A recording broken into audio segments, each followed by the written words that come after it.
Assalamualaikum warahmatullahi wabarakatuh. Halo viewers, apa kabar? Nah, jumpa lagi dengan saya, dengan host yang paling wah seantero jagat bumi ini.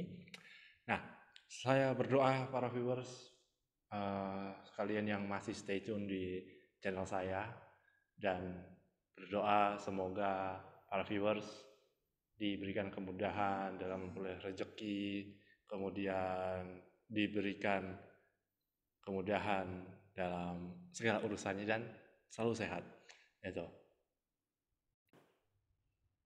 Oke, jadi viewers, pada video kali ini saya membuat lanjutan video tentang era Hindu-Buddha di Indonesia. Jadi membahas tentang kerajaan ya.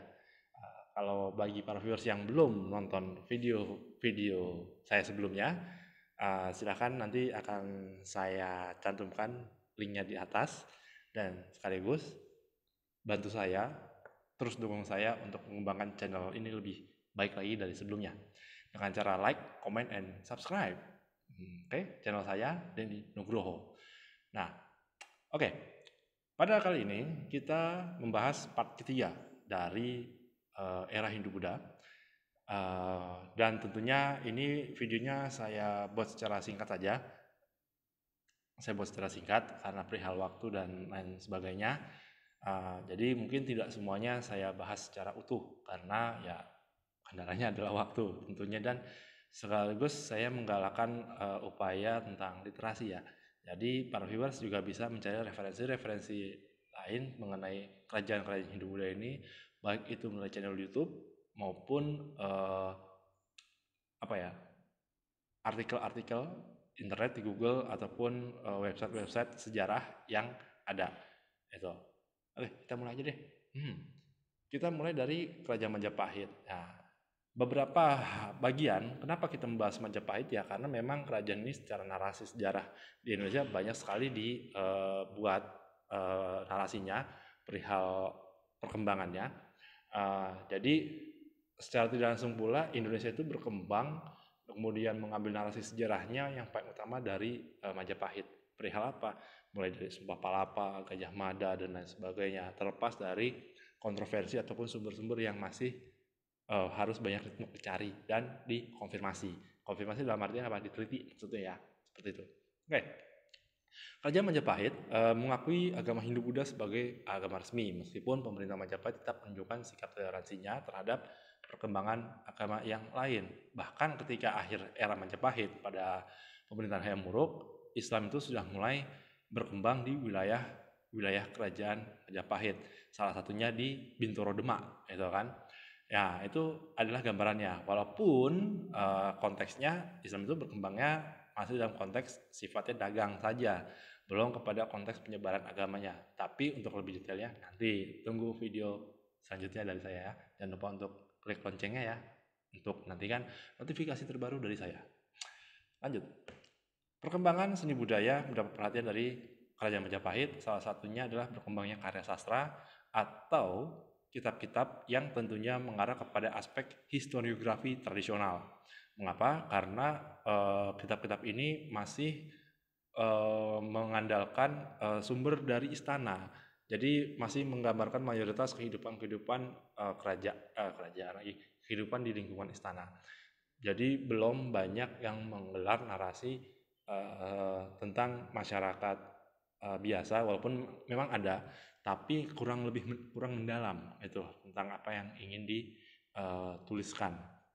Ya, itu contoh. Dan satu lagi, karena kaitannya itu tadi kitab-kitabnya masuk dalam kategori historiografi tradisional, maka masih tersirat ataupun tercantum unsur-unsur magis religius, ya, magis religius yang artinya percampuran antara manusia dengan kekuatan gaib ataupun sebagainya. Itu. Nah, ini adalah beberapa peninggalan candi dari Majapahit. Bisa kita lihat, mungkin sepintas ada kemiripan dari bentuk desain arsitekturnya, walaupun bahannya mungkin saja berbeda. Yang satu menggunakan namanya batak merah, yang satu menggunakan batuan andesit. Nah, batuan andesit ini yang dari pegunungan gitu. Namun dari segi fungsi juga memiliki banyak macamnya. Salah satunya untuk pentirtaan atau pemandian, pemakaman, makam-makam raja, ataupun sebagai tempat bertapa sekaligus tempat pemujaan atau kuil, seperti itu. Dan memang candi-candi ini bisa dikatakan sebagai gambaran tentang sejauh mana teknologi itu dikuasai. Nah, dari candi inilah kita bisa melihat bagaimana batu itu bisa tersusun dengan rapi, kemudian dibuat ornamen-ornamennya dengan dengan perkembangan pada saat itu. Termasuk juga tata letaknya. Tata letak juga mempengaruhi unsur antara manusia dengan sang pencipta. Ya, istilahnya kalau dalam istilahnya unsur makrokosmos dengan mikrokosmosnya atau kosmologisnya, kalau di Cina kan mungkin Feng Shui ya, mengenai tata letak yang mempengaruhi peruntungan dari bangunan tersebut. Oh ya, satu lagi lupa. Candi-candi ini ada yang tersebar di wilayah Jawa bagian tengah dan juga Jawa Timur. Sama seperti Singosari, karena memang Majapahit ini adalah kerajaan suksesor atau suksesi dari kerajaan Singosari. Nah, kerajaan Majapahit ini kan didirikan oleh Raden Wijaya sebagai menantu dari Kertanegara dari kerajaan Singosari, yang ketika Singosari diserang, kemudian mereka mengungsi Raden Wijaya dan mendirikan Majapahit, yang kata Majapahit ini berasal dari kata buah maja yang rasanya pahit. Seperti itu, walaupun saya nggak tahu itu buahnya yang seperti apa, karena masih perlu banyak untuk ditelusuri sumber-sumbernya ya. Seperti itu adalah dari suatu penelitian sejarah. Oke. Kemudian yang menarik sejarah Majapahit juga ada kaitannya nanti dengan konteks luasnya kekuasaan Majapahit atau pengaruhnya sampai dengan nanti masuknya Mongol ya. Pada awal berdirinya Majapahit kan sempat ada kedatangan tentara Mongol dari Kekaisaran Cina. Gitu. Next episode atau di konten yang berikutnya. Nah, banyaknya candi juga kan tadi saya bilang menunjukkan seni bangunan di Majapahit juga mengalami perkembangan. Perkembangan artinya kan seiring dengan evolusi manusia dalam pengetahuan yang mereka dapat berdasarkan pengalaman hidup, tentunya juga mempengaruhi bagaimana dari masyarakat ataupun kerajaan tersebut membangun candi ataupun dalam hal bercocok tanam. Bercocok tanam pun juga memiliki unsur-unsur kesenian dalam arti cara yang saya maksud sini. Oke. Oh ya, para viewers, bagi yang ingin berkomentar atau mungkin ada yang salah dari ucapan saya tadi dari materi ini, silahkan tulis di kolom komentar ya. Tentunya dengan bahasa depan tentunya. Oke, lanjut. Setelah Majapahit yang ada di Jawa bagian timur, kita berpindah ke Pulau Bali. Nah, keberadaan kerajaan Buleleng ini berdasarkan beberapa sumber dari prasasti, Belanjong, Panempahan, Manat Gede. Kemudian beberapa raja penting yang ada di Buleleng adalah ada Anak Bungsu, kemudian Jayapangus hingga Udayana, itu berdasarkan catatan sejarah yang ada. Nah, masing-masing ini tentunya punya peranan. Dari Anak Bungsu yang merupakan raja terbesar di dinasti War Madewa, kemudian berhasil melakukan kestabilan kerajaan. Maksudnya apa? Stabilisasi dalam mungkin pemerintahan ataupun kegiatan ekonomi dan sosial. Jayapangus meninggalkan banyak prasasti, wilayah kerajaannya meliputi seluruh kepulauan Bali, sehingga Udayana yang namanya diabadikan menjadi nama universitas, ya, Universitas Udayana, dan juga daerah militer atau Kodam Udayana. Saya lupa kodamnya kodam berapa, tapi ada namanya Kodam Udayana. Kesenian masyarakat Buleleng mengalami perkembangan pesat, ya, seiring dengan evolusi manusia, bertambahnya pengetahuan, tentunya berdampak kepada perkembangan masyarakatnya dalam hal seni dan lain sebagainya. Nah, masyarakat Buleleng menganut agama Hindu Siwa. Meskipun begitu, tradisi megalitik masih mengakar kuat dalam kebudayaan masyarakatnya. Kondisi ini dibuktikan dengan penemuan beberapa bangunan pemujaan yang berbentuk punden berundap di sekitar pura-pura Hindu. pura-pura, salah, bukan pura-pura ya, pura-pura yang ada di Bali misalnya. Itu contohnya. Nah, jadi kalau misalnya para viewers yang hobi jalan-jalan mungkin ke Bali, menemukan pura-pura di Bali itu mungkin ada bagian-bagian pura yang berundak-undak atau bertingkat, seperti anak tangga mungkin ya, seperti itu. Itu gambarannya saja. Jadi kalau misalnya kalian ke Bali ya jangan sekedar hanya untuk main di Pantai Kuta, ya kan, atau nyari bule, ya kan. Ya, coba untuk mencari namanya menelusuri desa-desa adat yang ada di sana. Tentunya harus dengan cara yang sopan, gitu kan, harus istilahnya bertanya dulu, gitu, supaya nggak hanya tersesat di jalan, tapi tidak ada salah paham. Oke, lanjut. Nah, kita pindah ke Kalingga atau Holing. Nah, sumber kerajaan ini dari berita Tiongkok atau Cina dari Ising. Nah, tadi di sebelumnya kan ada bicara sumber-sumber ini maksudnya apa? Kok ada berita Tiongkok sebagainya? Berita Tiongkok ini maksudnya adalah cerita perjalanan atau jurnal yang dibuat oleh para penjelajah. Kalau di era modern seperti ya trip report atau apa namanya? Ya kayak macam trip report ya, kayak misalnya channel-channel YouTube yang mengupload tentang transportasi, misalnya dari Jakarta misalnya ke Surabaya, itu kan pasti disertai informasi mengenai berangkat jam berapa, kemudian istirahatnya di mana, makannya apa, kemudian sampai berapa kali isi bahan bakar, sampai juga bisa kepada berapa biaya tolnya. Itu gambaran. Jadi bisa dikatakan sumber-sumber ini ibaratkan seperti YouTube 1.0 itu menurut saya, karena kan konsepnya sama, memberikan informasi kepada yang membaca ataupun yang mendengarnya, seperti itu. Itu gambarannya ya, sama seperti inilah yang saya buat para viewers sekalian yang saya cintai, baik dunia nyata, gaib ataupun dunia maya. Oke, sumber berita. Bicara kerajaan Kalingga atau Holing ini pasti bicara tentang ratunya yang terkenal adalah Ratu Sima. Memang saya tidak banyak membahas banyak kerajaan karena memang masih butuh pendalaman lebih jauh mengenai perkembangan kerajaan tersebut. Ya. Jadi bagi para viewers yang mungkin agak keberatan dengan penjelasan saya, silahkan tulis di kolom komentar. Oke. Ratu Sima ini terkenal karena dia tegas, keras, adil, bijaksana, tapi yang jelas kata kuncinya adalah efisien. Kenapa? Karena penguasanya efisien tentunya bisa berdampak kepada perkembangan kerajaan tersebut.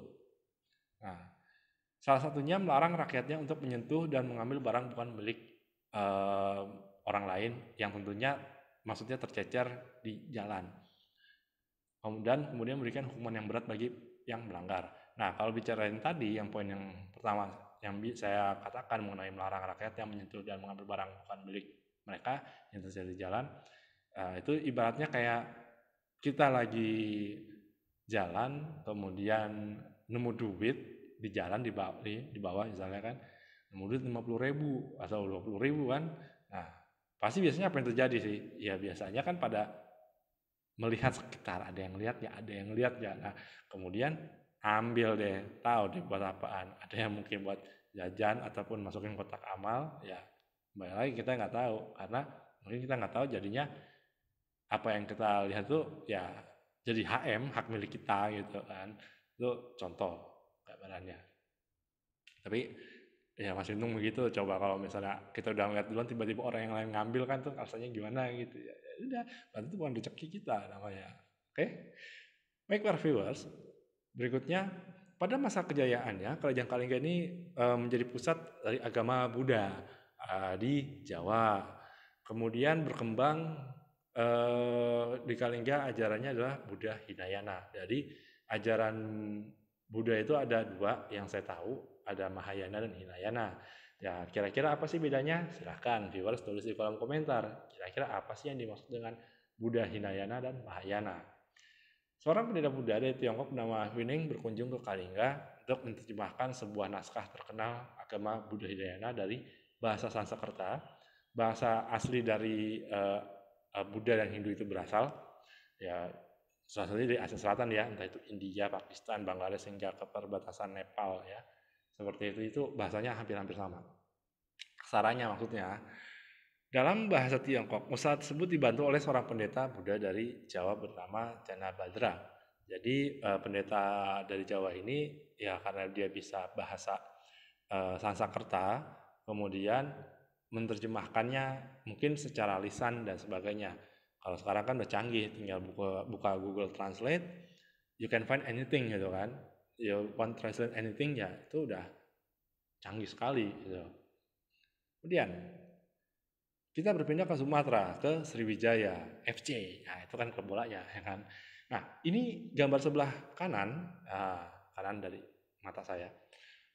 Ada peta yang meliputi Sumatera, sedikit atau setengah dari Jawa, dan sebagian dari Semenanjung Malaya. Ini adalah ilustrasi, sekali lagi ini adalah ilustrasi yang memperkirakan seberapa besar dan luas pengaruh dari Kerajaan Sriwijaya. Nah, kita lihat kan tuh ada peta dengan legenda dan juga dengan warna-warna yang berbeda. Warna yang merah, titik merah, titik hitam itu merupakan pusat-pusat atau kota-kota ya. Atau kemudian yang warnanya kuning gelap, agak gelap, ya sebagai jangkauan terluas Kesultanan Malaka dan sebagainya. Itu. Ini mungkin petanya mungkin nggak representatif, tapi sebagai ilustrasi saja ya. Karena memang sulit untuk mencari patokan suatu kerajaan tersebut batas luasnya sampai mana. Karena apa? Ya biasanya kan ditentukan dengan prasasti. Gitu. Kalau di era modern kan patok. Misalnya antara batas Indonesia Malaysia di Kalimantan ditentukannya dengan patok apakah bergeser atau tidak. Gitu. Kemudian dikoordinatkan lagi dengan menggunakan peta ataupun GPS kalau saat ini. Itu adalah gambarannya. Kalau bagaimana dengan laut? Ya kalau laut ya tentunya menggunakan koordinat di peta atau menggunakan GPS sebagai pemandu mereka. Oh ternyata wilayahnya kita sampai di koordinat ini. Makanya ya inilah hambatan dalam menentukan suatu perbatasan suatu wilayah karena banyak perdebatannya mengenai ini dan itu. Tapi yang jelas segala sesuatunya harus dengan bukti yang kuat. Nah, sumber dari Kerajaan Sriwijaya ini salah satunya dari prasasti. Prasasti-prasasti yang ada di Kerajaan Sriwijaya ada Kedukan Bukit, Talang Tuwo, Batu, Telaga Batu, Kota Kapur, Ligor, dan Karangbirahi. Kok Karangbirahi sih? Berahi, ya. Jangan mikir yang aneh-aneh ya. Jadi, masing-masing sumber ini atau prasasti ini memiliki makna yang berbeda-beda. Ada yang membahas tentang kejayaan seorang raja, kemudian membahas tentang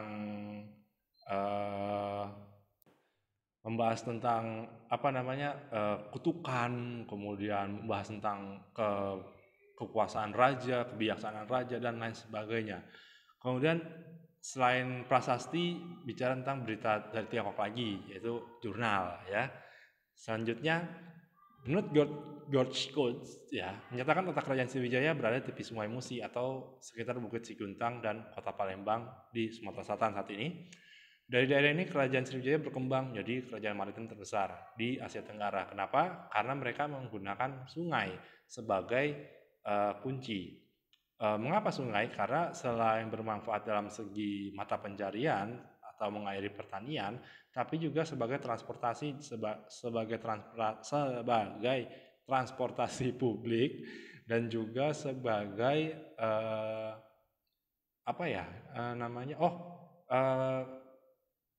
politik. Jadi terkadang sungai itu bisa menjadi akar konflik gitu salah satunya. Ya contoh lah kayak di Indonesia kan sungai-sungai banyak tuh. Kayak Sungai Musi kan cukup lebar ya. Yang lebar nih jaraknya. Bukan panjang ya, lebar. Untuk menyeberanginya kan tuh sangat jauh gitu kan. Jadi mirip dengan sungai-sungai yang ada di Pulau Kalimantan ya, kayak Mahakam dan sebagainya. Dimana kan masyarakat di sana, masyarakat di Kalimantan ada kesamaan yaitu memanfaatkan sungai. Jadi aspek sungai ini tidak hanya menyangkut aspek ekologis, tapi juga menyangkut aspek sosial dan juga ekonomi serta politiknya. Kalau di luar negeri kan mungkin kayak sungai-sungai panjang ya, kayak Sungai Mekong ya, yang membentang dari Cina, Vietnam, kemudian ke Kamboja dan juga Laos, itu kan juga berdampak pada apa? Eh, Rentan terhadap konflik karena sungai tersebut karena airnya cukup banyak melimpah, sehingga apabila ada yang misalnya nih di hulunya ada yang membangun bendungan, tentunya pasti akan menimbulkan protes bagi negara lain yang sungainya yang wilayahnya dilalui oleh sungai tersebut. Itu adalah contoh. Oke. Jadi para viewers, gambar ini merupakan ilustrasi mengenai kerajaan Sriwijaya yang pengaruhnya cukup luas.